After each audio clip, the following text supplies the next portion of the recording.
for the final assessment, where do we sign up? Oh, in the announcements. Oh, So dang. Okay. like when I have you guys sign up, because I don't want to open it to the other class as well before, you know, people get confused. I put it in the announcement so that it's separate. Okay, how's it going? Thank you. Where's my I'm people? just a little bit confused. Yeah, a little bit. That's okay. That's why I'm here, to confuse you. Trinity, are you at school? I heard the Wi-Fi is not that great today. You guys good? How come you're blurry? The Wi-Fi is like really bad, and it's kind of cold out here. Yeah, am I blurry? No, we can see you. Oh gosh, sorry. All right, how's it going? Where are you guys? Look, even Jake, you're at school too? Wow. Yeah, Alicia, you're good. Kaylee's in the right class. Just joking. That was just the first month of school. I was like, Kaylee would confuse me because she kept going to my period too, and then that would confuse me even more because I was trying to get to know my period. And Kaylee would confuse me because she was in period 4, but she would go on to period 2, which is kind of fun. Yeah.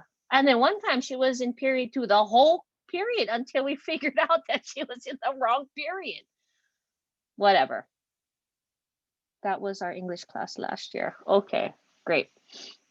Oh, that's why, yeah. It was like last year was your period too. Yeah, looking out. All right. So why don't we get started with our day? Because I really want to give you guys some time to kind of work on your things. It's gonna seem like this week I'm like giving you a whole load of things to do, but I'm really not. And you guys are like, yeah, right. So we're just gonna get started with our day and then we'll move on. We're gonna start today with a quick video clip.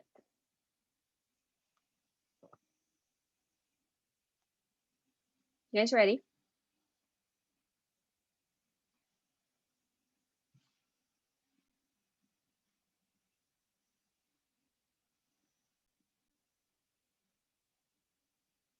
I done a bad thing.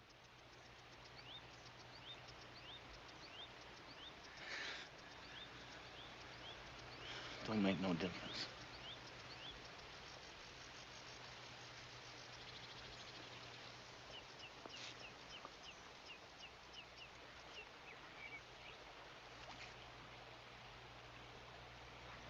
George.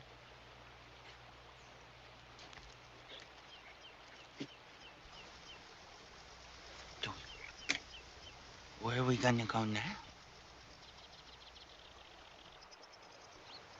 I don't know. I like it here.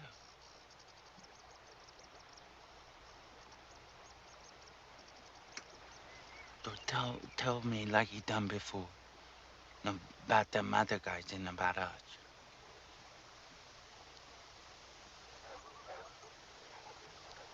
Don't tell like you done before. Okay. Okay. You look over there. Okay, I'll tell you. So you can almost see it. Okay? Come on. Over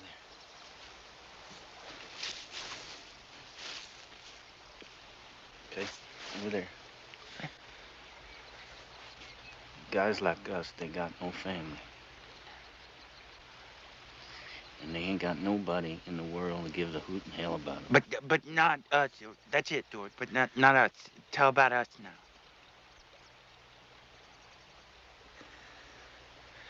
Not us. Because? Because I got you. And I got you, George. That's what that gives a hoot and hell about us. George, but tell now how it's gonna be. We're gonna get a little place. Good. Okay? Yeah, we're gonna get a little place, and we're gonna have We have a cow. Some. Right, I'm not going to show the rest, but I think you know what happens. So today, we are in module 3.5. So we are going to be working on brainstorming our final assessment for Of Mice and Men. I'm going to send you guys into breakout rooms and I will be posting these questions, okay, in the chat for you guys. I don't know where it went. Oh, there it is.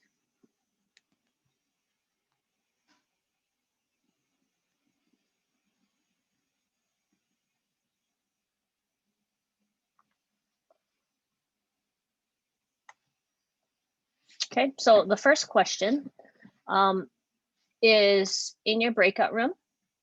You're going to be discussing what led to the end. It's going to be really easy to blame someone, but really, what are the factors that led to the end? Number two, could the end have been written differently?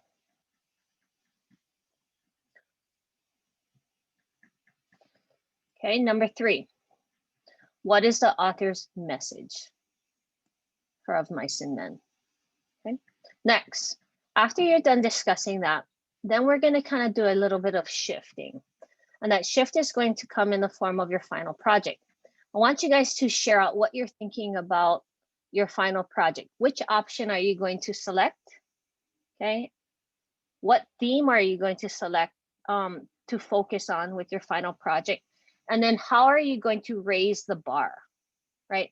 So as I'm looking in the announcements, okay, so you guys can get on there. Today, we're going to take some time to sign up. So we should be in period 4, sign up for the final project of Mice and Men. You're going to click on that, and then we should be able to see who signed up for what. So what do we have here? We have some people signed up, and then other people have not. So we're going to take today to really sign up for that. If you guys look, your sign up is due today. Your final submission will be on February 10th. This is where you're going to link your project. Some of you guys are going to create maybe even something that is that represents a journal. Okay, you guys can take pictures of whatever you create and then load it up to a Google slide or even a Google Doc, but I want you to link it here, just like how we did last time. You guys are more than welcome to work together. Like I see Trinity and Kai are going to actually work together. My challenge to you guys is to incorporate historical context, historical figures, and then also your own insight into what's going on during this time period. So when I look at this, 4 journal entries, okay, where are you? Who are you with anyone? Okay. What are the things that you're doing during this time period, right? So as you're thinking about that, right, who are you going to incorporate into your journal entries? Are you going to incorporate the president during this time? Are you going to incorporate, I don't know, maybe you guys can find out who was the mayor of Soledad during this time period, okay? Are you going to pretend to be one of the characters, right? Hopefully you can do that. That'd be really cool. When I look at Trinity and Kai's pen pal selection, who are you going to be, right? So is one person going to be a historical figure, and is the other person going to be one of the characters? I would try to stay away from the main characters just because we kind of know who the main characters are. I would like you guys to really challenge yourself into maybe giving a secondary character more of a voice. Okay, so let's see, what else do we have? Ooh, you guys, it's rewrite.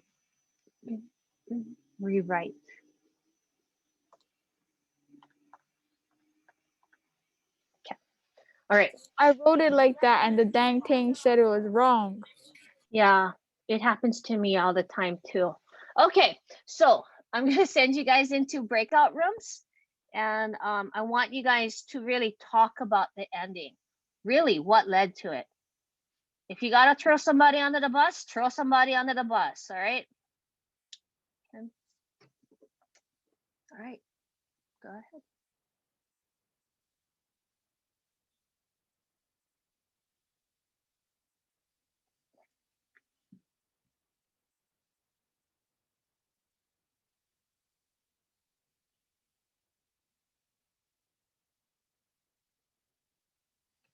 Hey, Eva. Hey, Kai. Hey, Miss Coppertooth. Hi. My laptop is on 18%. I gotta go find a charger.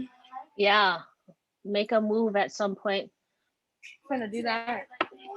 Kai, how come you blurry? What did you guys put tape on your? No, I'm not sure why it's blurry. Because you and Trinity are blurry. I know the Wi-Fi is like really bad. It's not connecting on my phone, and like it's like going in and out on my computer. But I'm not sure if that's why it's blurry. Oh, Blaze, how come you was late again? You was eating. It's a funny story, miss.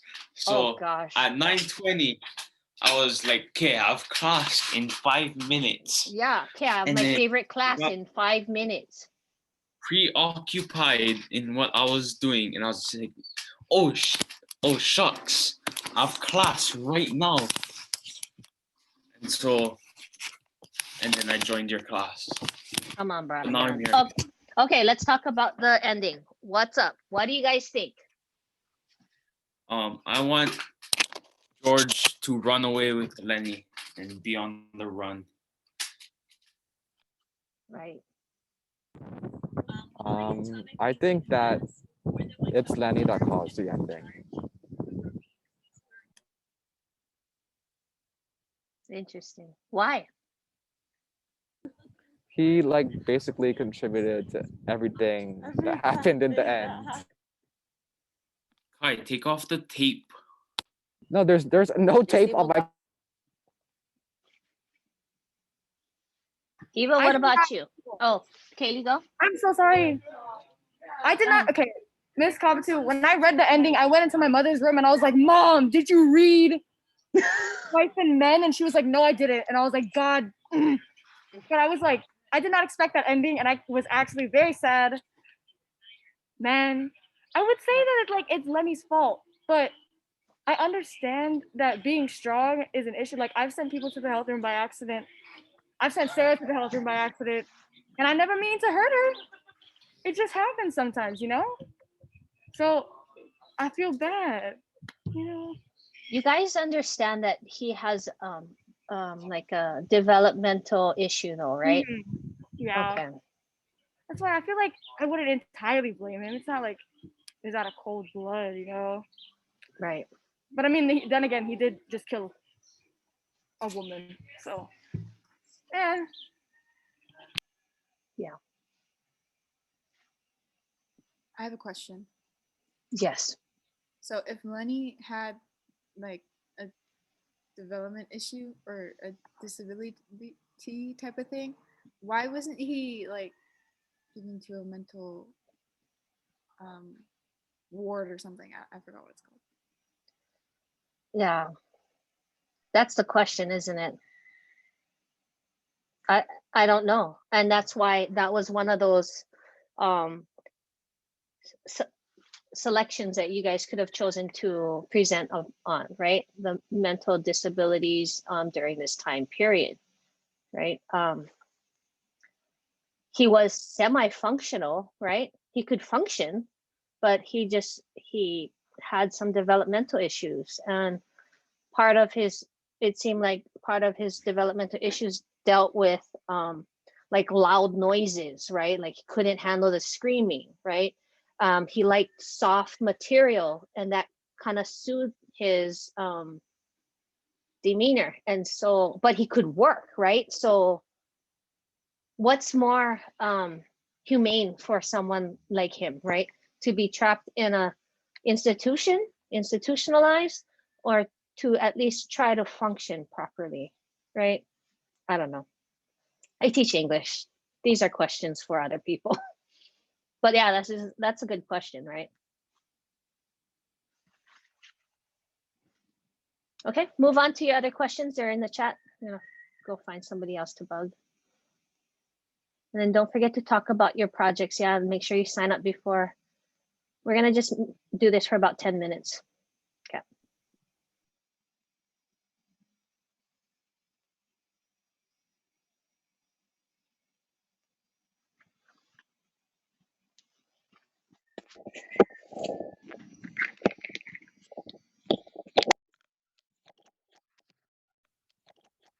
No, yeah, like you should, yeah, give her a name.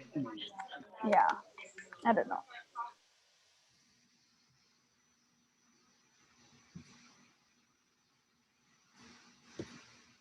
Whose fault? Ladies. I think it's George's. George. I think it's Curly's fault because if Curly wasn't such a bad husband, Curly's wife wouldn't have wanted attention. Then she wouldn't have went by Lenny and let Lenny touch her hair, and then Lenny wouldn't have gotten scared and then kill her. Or yeah, well, kill her. I agree with that as well. I think it was George and Curly. You guys It's kind of like a ripple effect thing, you know? Yeah, like the first domino falls and all hell breaks loose. Huh, interesting. There's a theme that's emerging, and that would be like, someone's keeper, right? Their kitty. Interesting. Like a husband letting his wife gallivant, right? Or Lenny maybe being allowed to run free, right? Because Curly's wife easily could have just like gave him like a piece of something to like pet and stuff. Like you know, like how when like babies they have like those like little clock things that they can hold. Like she could have gave him something like that. But like she's just special. Right. You could We were talking about that. like you could just see it happening, like, oh my goodness. I saw the ending happening and I just didn't. Oh, sorry, Alicia, go talk. No, it's okay. Earlier we were talking about how like she just let him touch her hair, but like it was kind of like the whole book.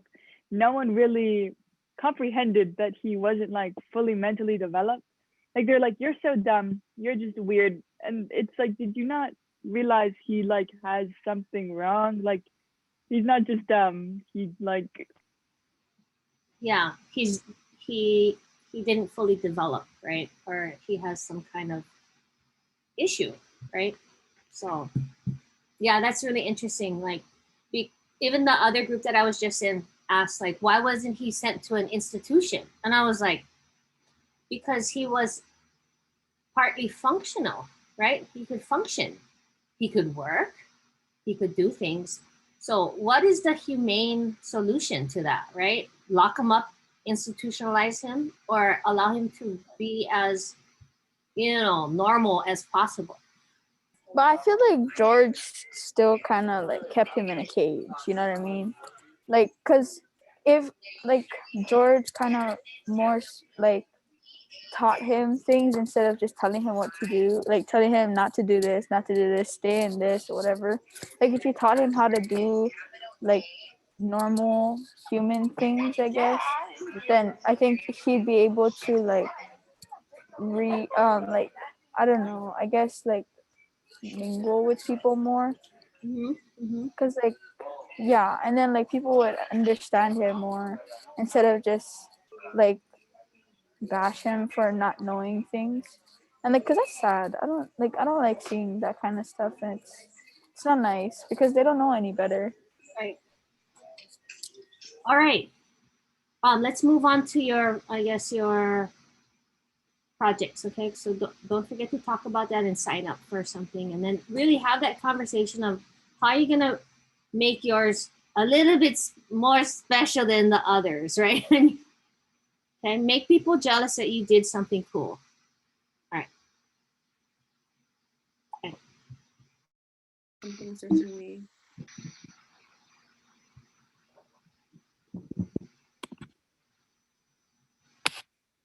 Hi, you guys. Hi. Okay, so what's up? So we talked about the ending, Okay. and we said that the ending was kind of not like shocking, kind of shocking, but kind of like you could maybe see it coming if you were to think about it. Mm-hmm. Because it was too like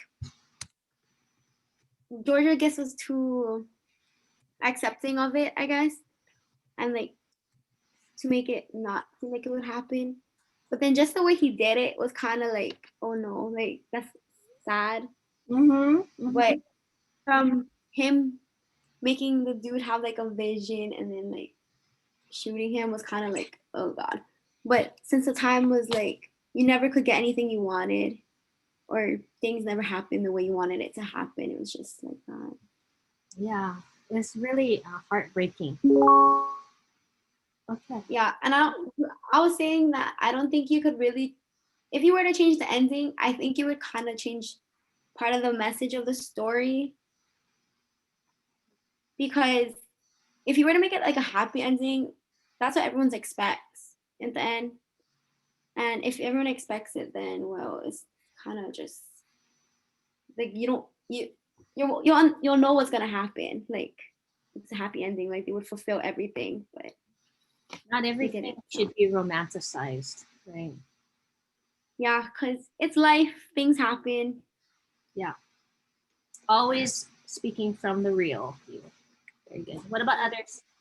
What about you guys? The rest of you guys?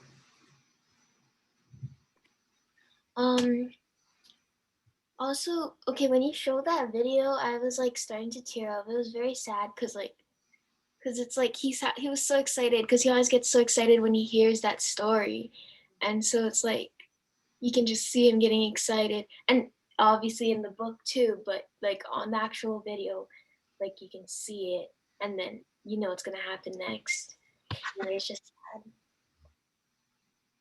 You know, it starts with the missing Carson's gun, right?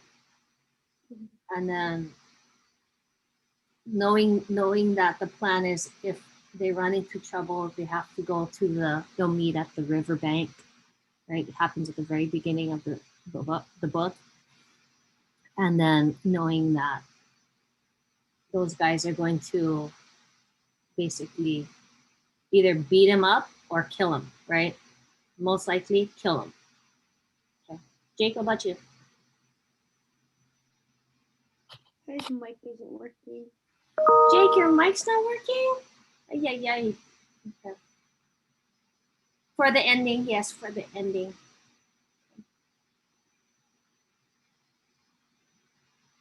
Did you guys all get to sign up? Yes. Okay. Did you guys talk about how you're gonna make it better, raise the bar? Yes. But what are you guys gonna do that's gonna be like add that special touch to your projects? I think me and Kamila are both doing journal entries, and I think we're both actually kind of saying that personalizing it makes it more like relatable instead of just doing it like on the laptop of like their with their what is it called, template. I think making it like handmade and by yourself is kind of more personal touch, and including your insight kind of helps out. Yeah. Not just saying what you think everyone wants to hear, just more personally what you would think and say. Mm-hmm. Could you end one of your journal entries with dear future readers or something like that? Yeah. Yeah, I mean that would be really cool because this time period is them getting out of the pandemic of the 1918, right? Yeah. And then the Roaring 20s happened because they bounced back, right? And then they go into the Depression because you know, everybody was like so happy to get out of the pandemic, right? What's going to happen with us after we get through this, right? I mean, are we going to have a roaring 20s of our own? This is really weird, right? It's happened just about 100 years ago, right? So that's something to wrap your brains around, that history repeated itself full on, right? People are losing their jobs. What, right? Okay, so anyway, that's that. Go ahead and just talk stars a little bit more. I'm gonna go meet the last group and then we'll get going with our day, okay? Okay. All right. Jake, if you need to like restart your computer or something, that would be great, okay? Yeah, I did well. Almost covered too. Hi, you guys. How are you this fine morning? Gosh, wasn't that ending just sucky to the suckiest? It was horrible. Horrible. Okay. Yeah, So what are you guys up to for your projects? How are you gonna make it special?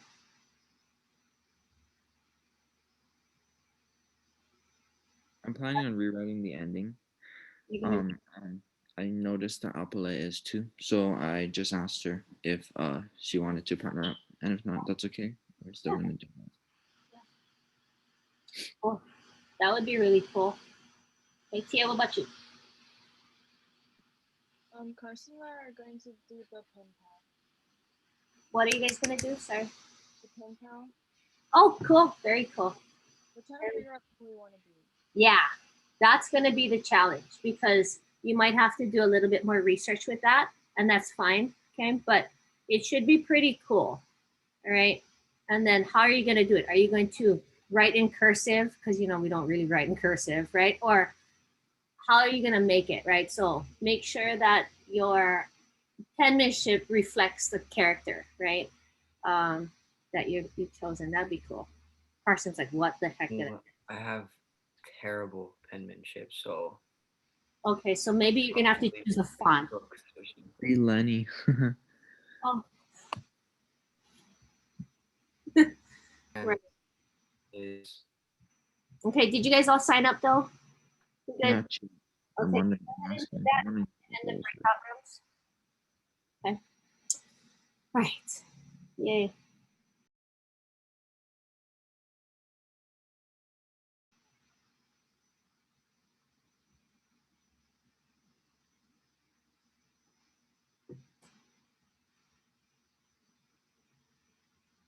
Zeke, what is that? That's so creepy. That was my friend Kobe. Yeah, I know. Kobe Lau. Why? What are you doing? That's weird. Ain't he a handsome man? I think he's pretty handsome. Comment on that. Oh, yeah, my bad. I forgot that you're an older woman. My fault. Not that old. No, not that old. You're middle aged. You know. No, okay, that was bad wording too. You know, I'm just gonna stop, Ray. You know, you're just a woman. That's all. Not all, but you're a woman. Yeah. All right. Anybody else want to add to this? Nice. All right. Yeah. Am I middle age yet? I don't know if I am. I really hope not. Some of your moms might be around my age anyway. Yeah. Now we have a unicorn in class. Okay. So everybody should be signed up. If you haven't yet, please sign yourself up, and then we're going to move on with your middle-aged teacher. All right, so let's look at our modules for today. I'm gonna use my middle-aged finger to click on my mouse pad. The arthritis might be kicking in a little bit. Might have to warm it up. Okay, so what we have here is we have a poetic response to the introduction to the Harlem Renaissance. I'm just gonna blow by this, but I want you guys to create a copy of this presentation, okay? We're gonna use this copy of this presentation as more of a working worksheet, I guess. You're gonna fill in some things, you're gonna type in, okay, we're gonna do this all together. Okay, you guys good?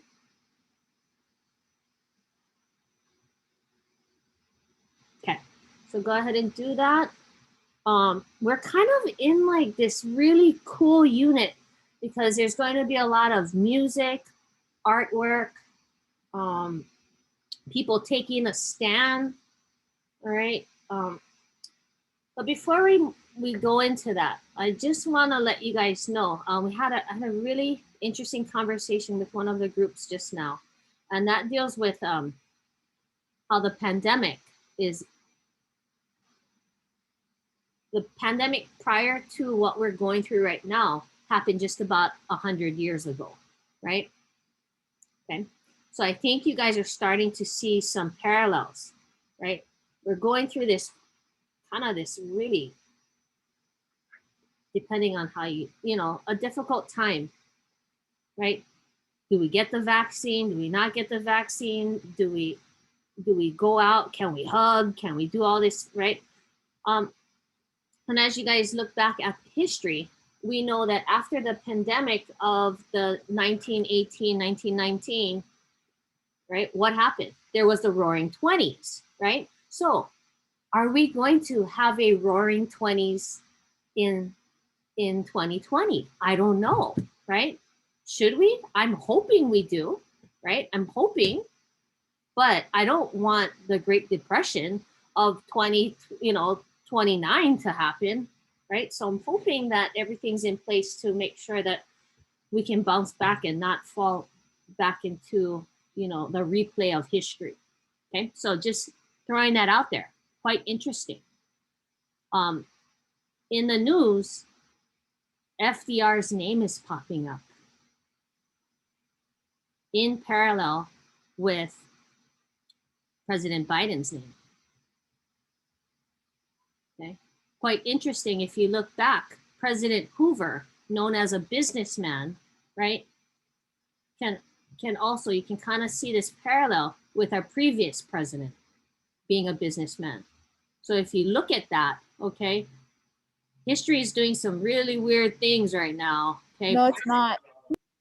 No, it's not. What you mean? No. Okay, we're gonna stop that. We're gonna like WandaVision that.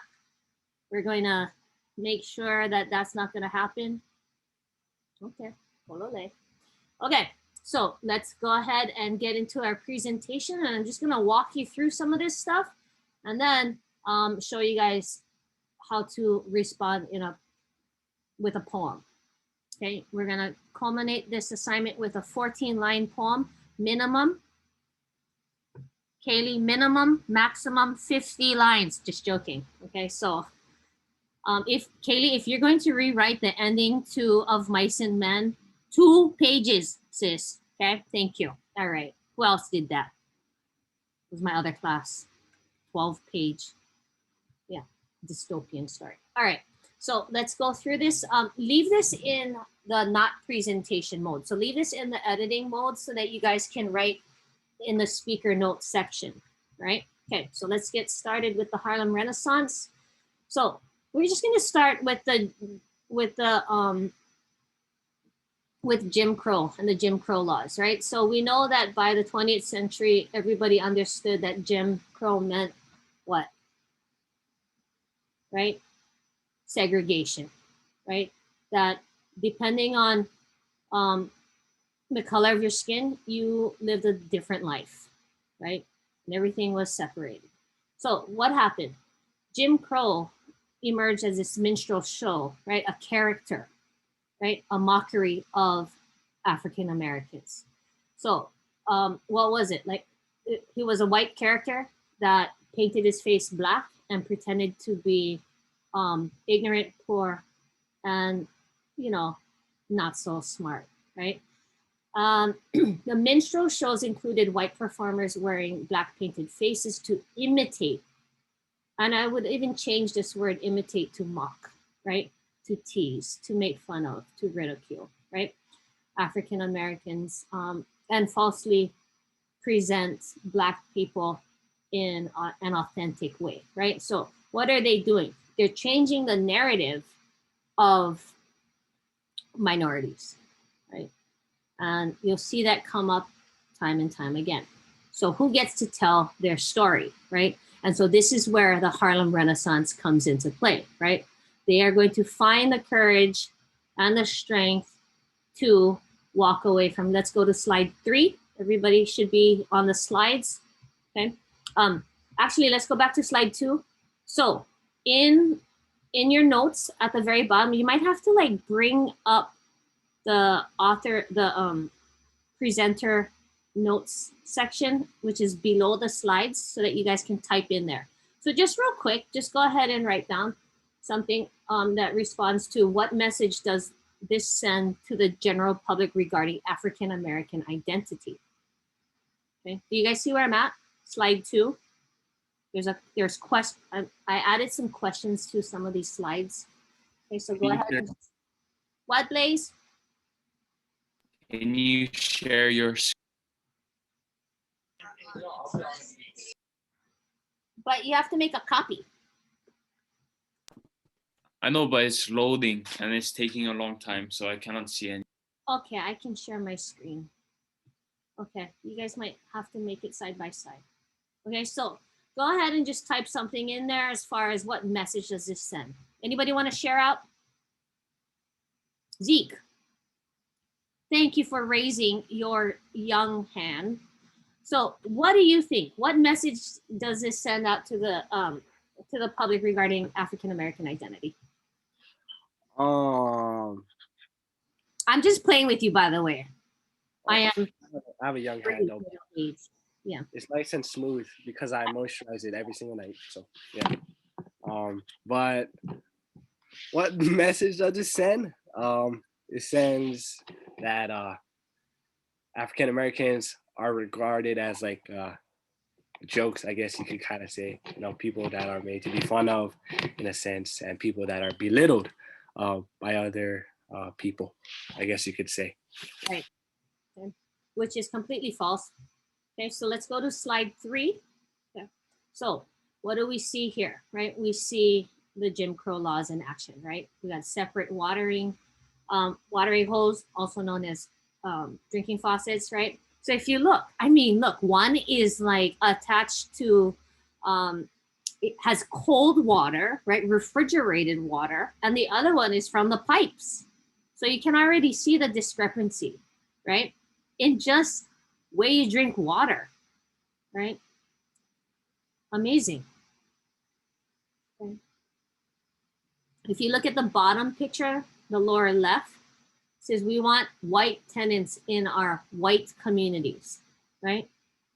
So there was an issue that was brought up about reclaiming suburban areas, right? Because it was said that suburbia was under attack because minorities were starting to enter these places, right? That's where it stems from. I mean, hopefully you guys can find this uniqueness and the wonderment of humanity in diversity. Yeah. Okay, let's look. Definition. The Harlem Renaissance was a literary, artistic, cultural, and intellectual movement that began in Harlem, New York after World War II and ended during the Great Depression. So the word Renaissance, you've heard the word Renaissance before. Why?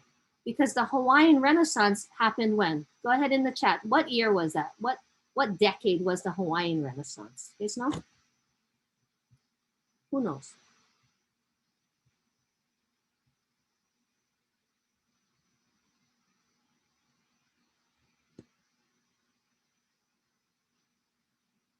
'60s? Ooh, 1999. Okay. So some people think like maybe late 60s, in the 70s, so definitely, right? The late 70s with the revitalization of the Hawaiian language, right? So the 60s maybe like more like and early 70s with Larry Kimura, right? Dr. Larry Kimura helping to revitalize the language, and then also the establishing of the Polynesian Voyaging Society with Hokulea, right? Some people also think that there was another resurgence in Hawaiian Renaissance due to the activities and protecting of the Mauna, yeah? And then other areas that they were protecting, other kipukas. Okay, so Harlem had its own revitalization of its culture, reclaiming, so to speak, right? And as you guys know, music came out of it, art work came out of it, just like what happened here, right? So, slide 5. Today's essential question is what factors led to the emergence of the Harlem Renaissance? So, slide 6 says that there were 3 causes, right? The rise of radical African American intellectuals, the talented 10th, the 10% of African Americans were actually well educated and affluent, in meaning they had dollar bills, y'all.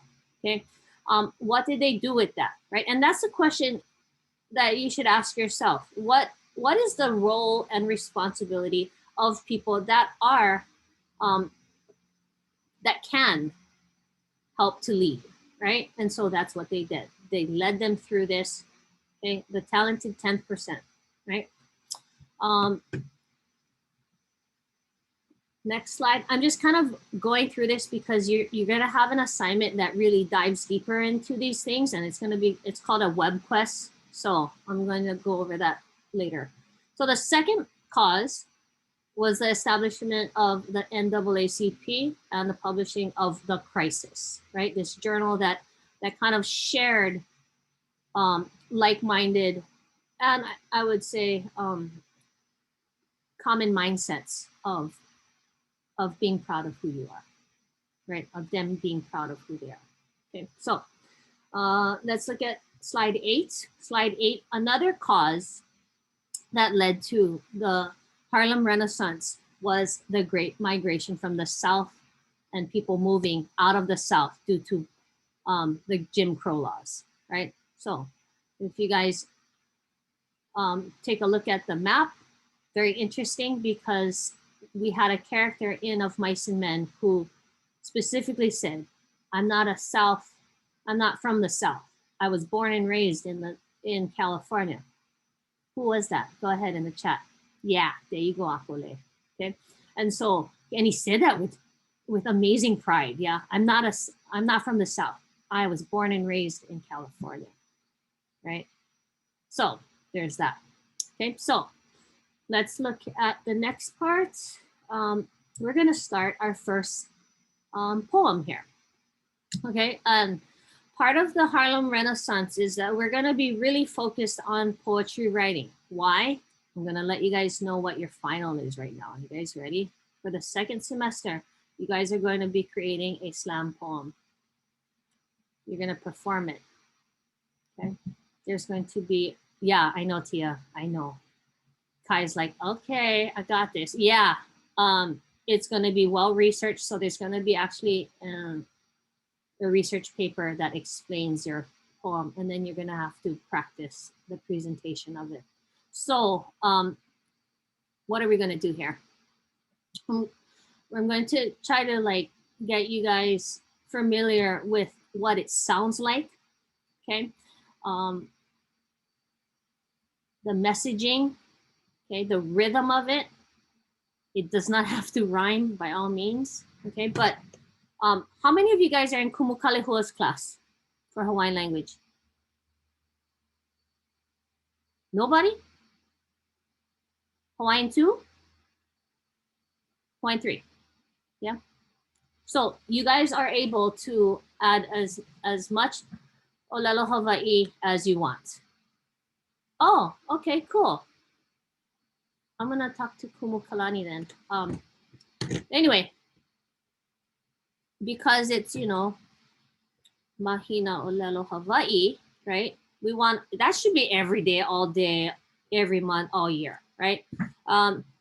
You guys are able to create your slam poem final presentation in Hawaiian. You're just gonna have to create the translated version. And I believe I'm gonna try and set up a kind of like a joint project with Hawaiian language, but I gotta talk to your other kumu as well. So Kumu Kalani is the other Hawaiian teacher. Is Kumu Pomaikai also one of you guys teacher as well, or no? Yeah, I have kumu for my kai. Okay, okay. Me and La'ake have kumu for my kai. But you guys are what in Hawaiian 4? 5. Okay, 5. Oh, I'm backing that up. Okay. Yeah. All right. Okay, so I'm gonna play for you guys this video.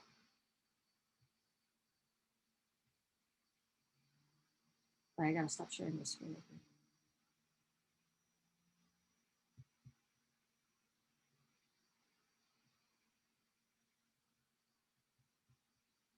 Okay, so you're going to be selecting 2 lines that demonstrates the speaker's change in attitude regarding identity. Okay, and then I want you to explain the shift. So you're going to be copying and pasting. You guys ready?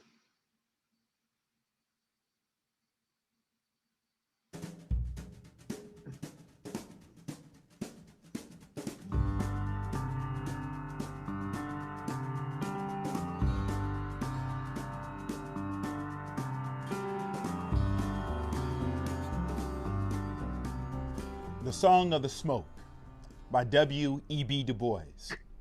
I am the smoke king. I am black.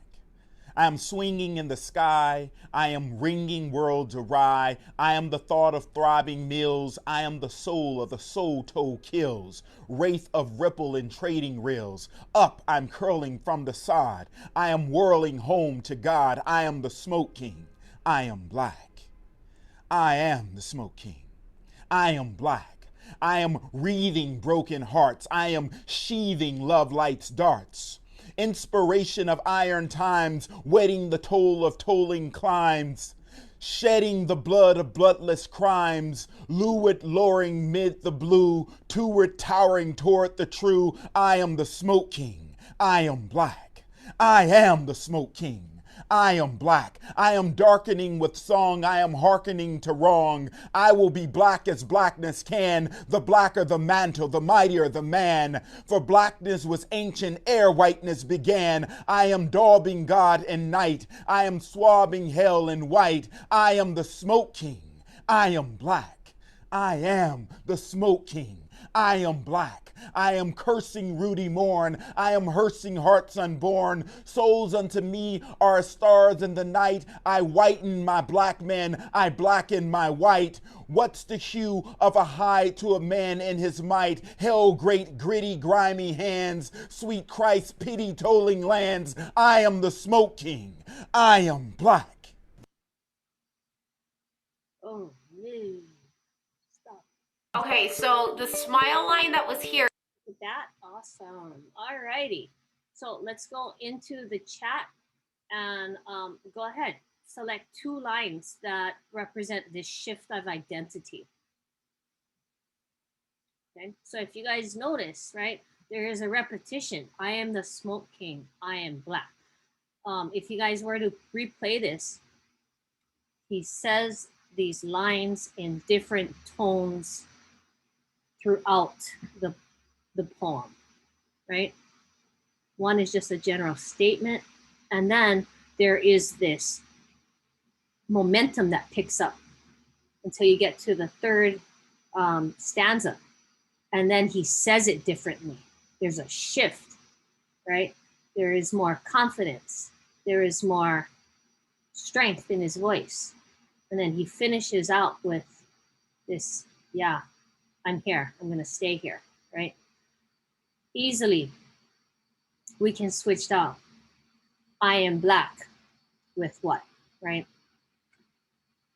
With your own backgrounds, right? Okay, so go ahead in the chat. I'm going to stop sharing so you guys can look at the chat. Nice. Nice.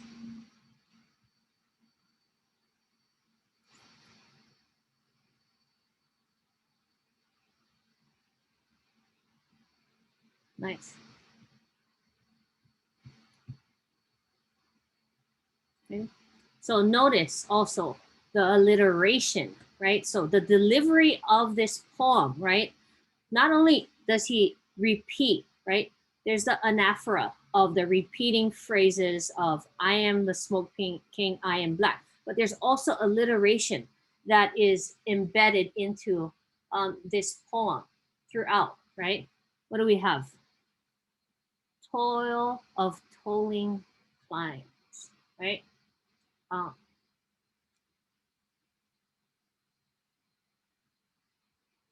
Toward tiring toward the true, right? The repetition of beginning consonant sounds, right?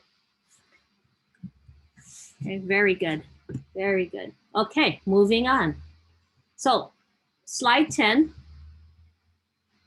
Blaze, did your slides load so you guys can see your own slides? No. Yeah, right. Let me share my screen. I'll show you. No, I don't like to see your screen. Maybe your computer is middle-aged.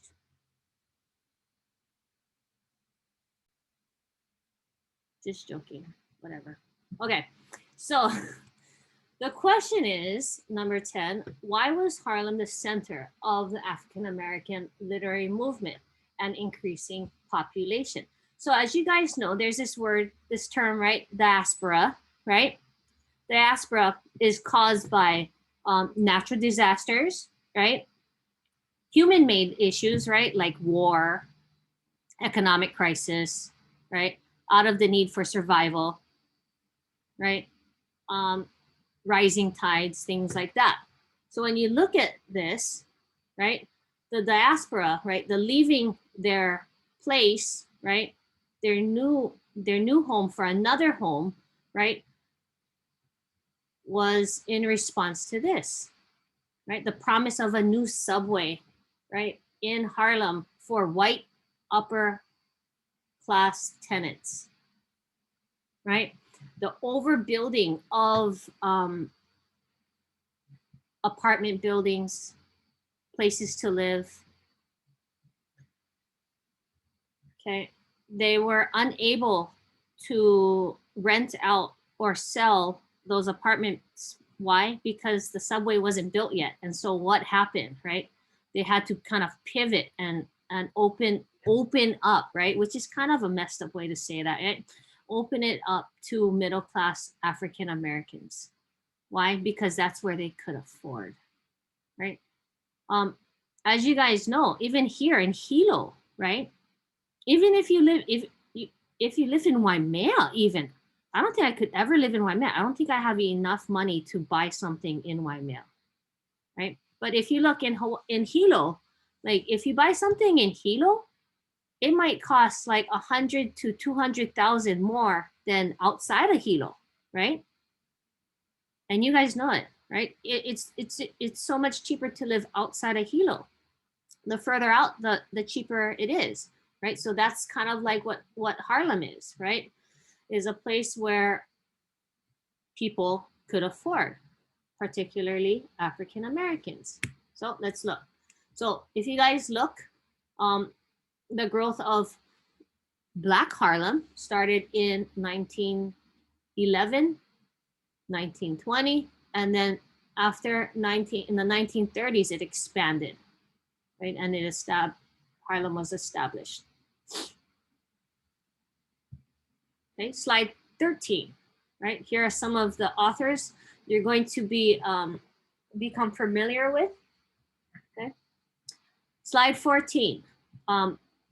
This is some background information to this poem called Strange Fruit. Yes, this is a lynching that took place in the South, right? And so if you guys look at the timeline, 1890 to 1920s, right? Lynching took place.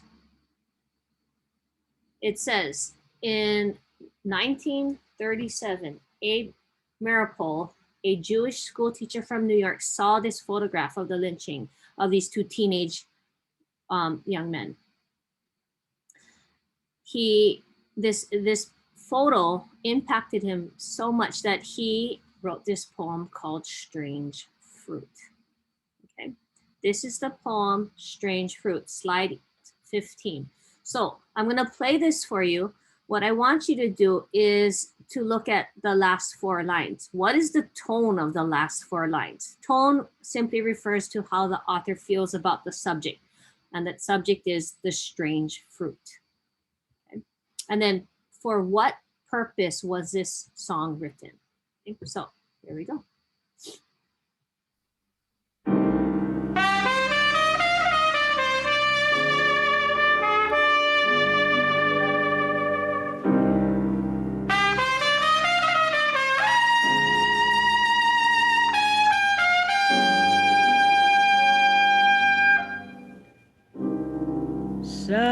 Southern trees bear a strange fruit, blood on the leaves and blood at the root, black bodies swinging in the southern breeze, strange fruit hanging from the poplar trees.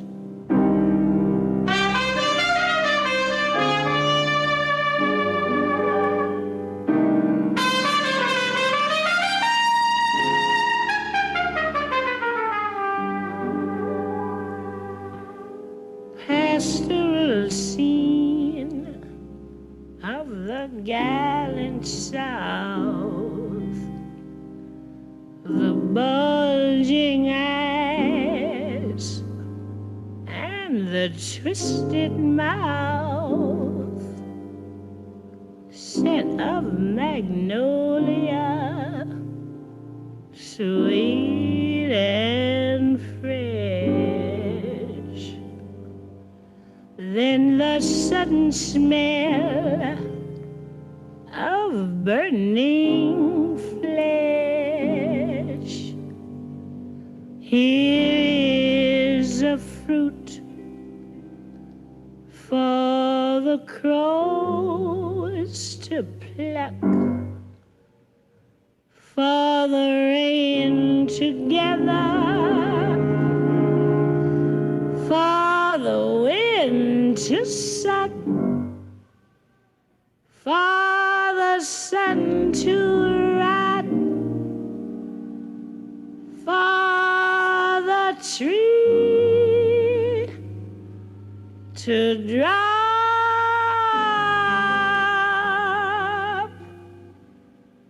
Here's a strange and bitter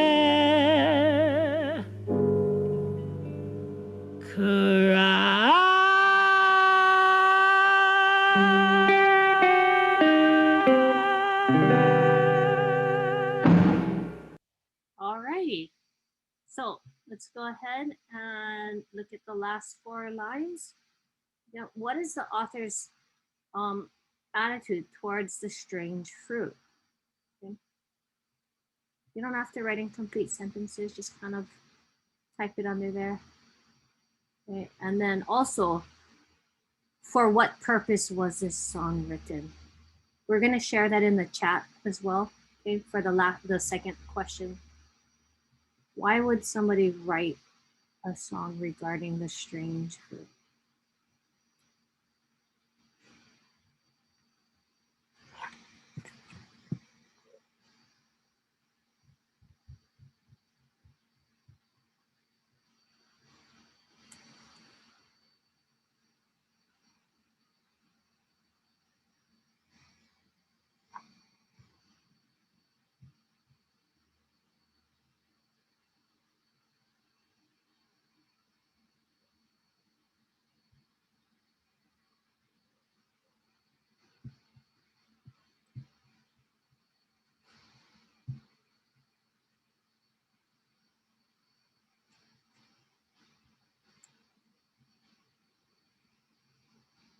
So what do you know? Okay, so what are we doing? We're getting to know the sort of like attitudes, the music, right? The integration of courage and reclaiming narratives, right? Um, jazz music in the background, right? Quite interesting. Very artistic time period. Are we in that time period of artistry? I'm not sure.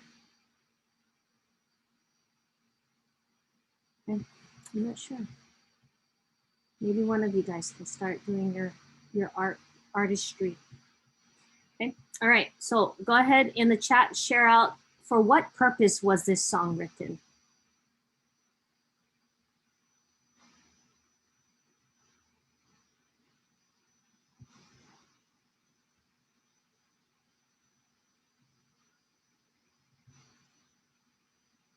Okay, good.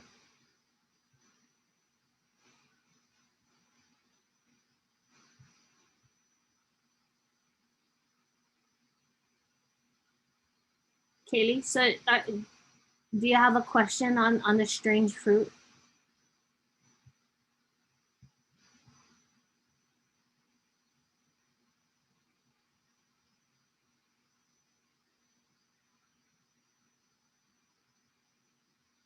Yeah.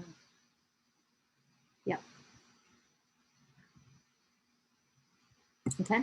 So as you finish your response for what purpose was this song written, oh, it's incredibly haunting, because from far away, I'm sure it looks like some really weird fruit hanging from a tree, but it's really not, right? All right, let's look at slide 16. This is your second, I guess your third poem for today. And it's called I Too by Langston Hughes, written in 1926. Here we go. I too sing America. I am the darker brother. They send me to eat in the kitchen when company comes. But I laugh and eat well and grow strong. Tomorrow, I'll be at the table when company comes. Nobody'll dare say to me, eat in the kitchen then. Besides, they'll see how beautiful I am and be ashamed. I too am America. I did a research on top of this Oh, poem. one of my most favorite poems, because it's really reclaiming space, right? Say, move over. Bacon is something more beautiful, right? Yeah, he's pretty much saying that he's worthy to be American too. Totally worthy, right? Quite interesting. Okay, so for this, right, we have imagery of sitting at the table, right?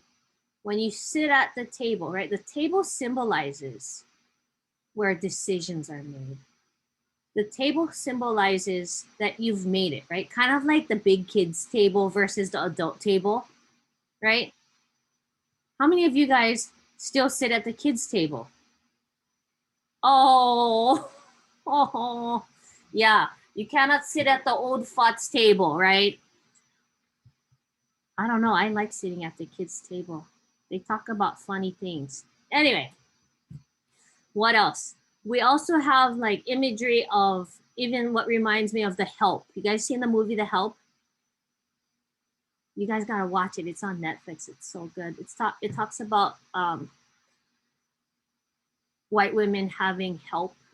They hire help to help raise their kids, to take care of their house, to cook food, things like that. And there's this one part in the movie, The Help, when the white lady sits with her help and eats a meal together.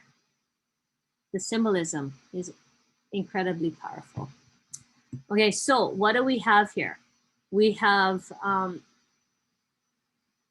a poetic response. So you're gonna take the poems that we kind of went over today, okay, and you're gonna write a 14-line poem, minimum, I think we need to place a cap on this. So I'm gonna max it out at, I don't know, 50 lines. I'm not sure, okay? Just keep it real, all right? So your response to these poems, right, is from your perspective. It's gonna be a reaction. It might be a rejection of what happened. It might symbolize growth. This was them at this point of history. Where are we today, right? Where are we today? So construct an imagery of today.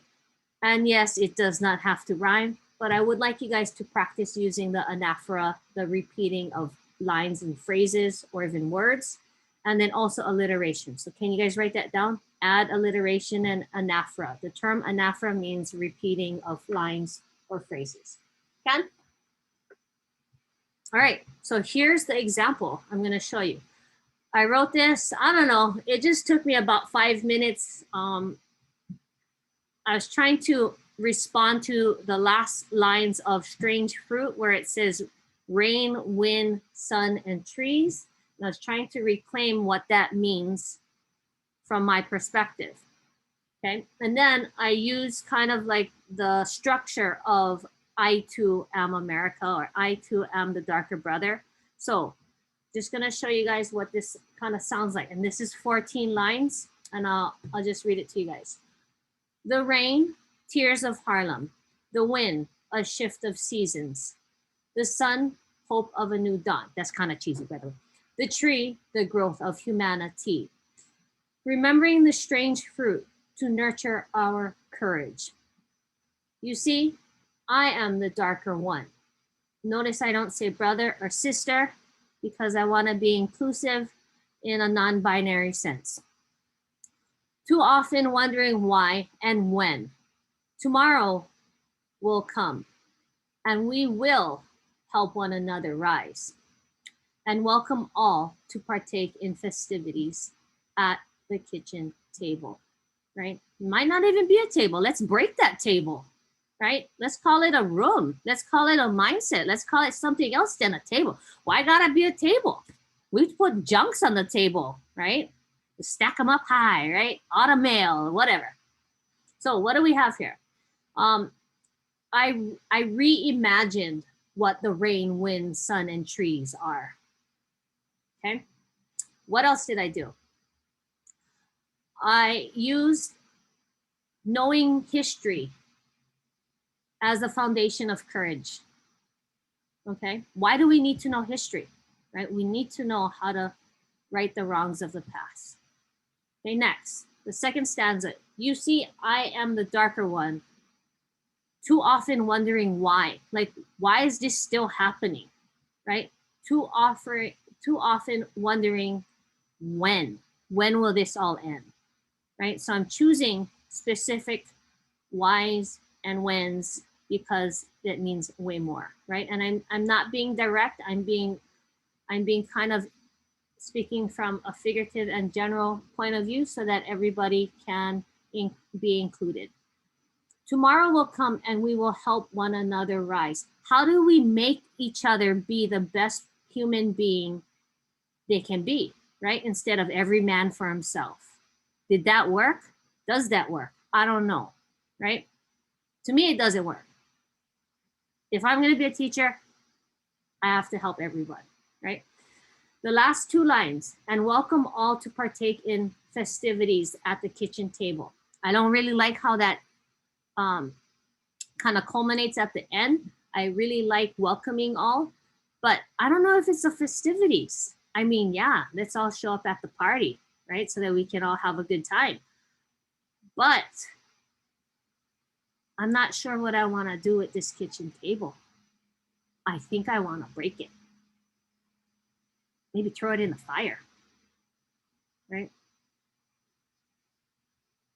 Light other fires, you know, I don't know. So anyway, for you guys, okay, that's what you're going to do. You're going to do a poetic response. What are we doing? We're practicing, okay? This is a draft, so no pressure. I want you guys to think about what your poem starts, how it starts, how does it end, right? How does it sound? right? So when I go back to this, you're going to be dropping your 14-line poem into the discussion board. Everybody clear on that? Okay. Tomorrow you have a date with IXL. No forget. Okay. Your grace period is done. Stop standing IXL up. Okay. And do it. Meet during cohort B and do it. Okay. Next. I want to just quickly go through the last part of the module and then we're done for today so that you guys can start writing your poems. So just as a reminder, you're going to be sharing out your final projects of Mice and Men in small groups next week. So make sure you're ready to go for that. Okay. It's due next for next class. We're just going to do a quick presentation and then we're going to jump into more poems and things like that. There's your rubric. So make sure, yeah, you look at this. The rubric is what I'm going to be grading you. It's 25 points, no big deal. Make sure you have 4 entries though.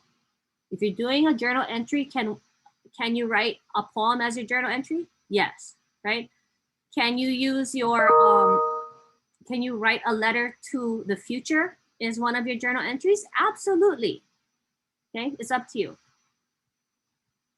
Okay, last but not least, we have this web quest thing. So let's go ahead, let's all make a copy of this. Okay, share your settings, adjust your settings to anyone with the link can comment. This is where you're going to be uploading your assignment.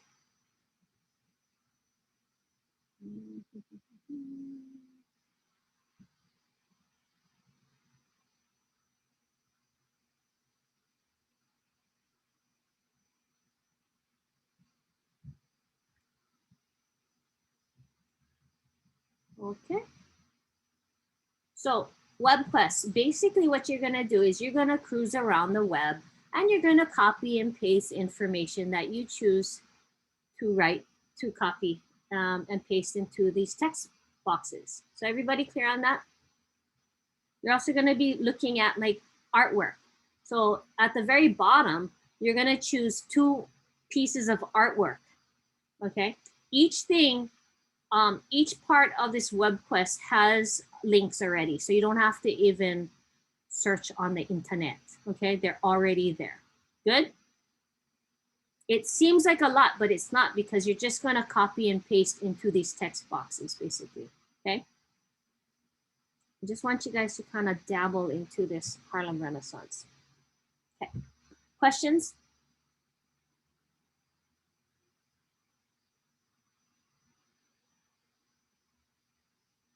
Can I get a temperature check? You good? Not so good? Or old? Just joking. Just joking, Zeke. Yeah, haha. Okay, we good. Okay. I cannot wait to read your guys' response poems. Okay, if you guys need help with that, email me. I can look at it. Okay. If you're not good at writing poems, I can help you.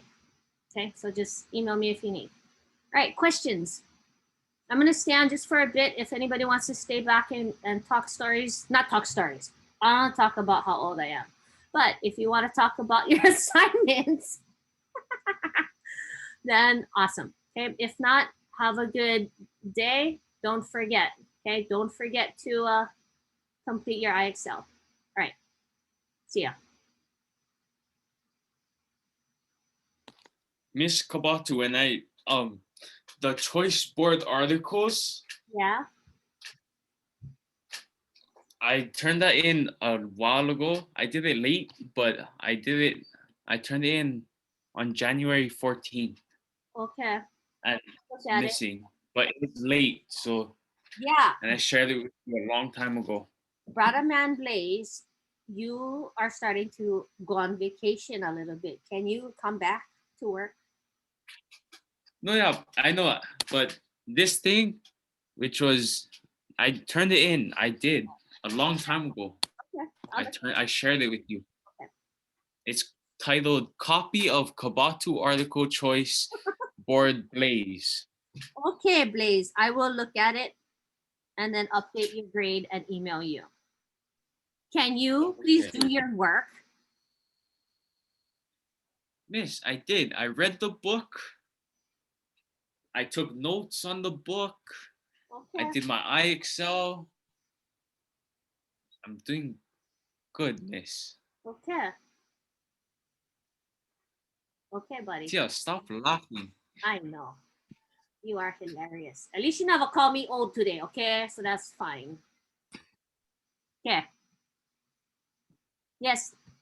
For the IXL, Yeah. does it have to be 100 to 80%. 88 score of 80. Oh, really? Yeah. Oh, I was like, oh my gosh. Okay. I heard some people like it only takes 10 minutes for some people. Some people it takes a little bit longer. So It's like some of them they look easy and then it gets harder and then I get to like 90 and then I get to like 70. Okay. But what was I gonna ask you? Oh, I think I was just gonna ask you what the date was this due, but I just read it. Oh, okay. Yes. Alrighty. Okay. Bye. Okay, bye Tia.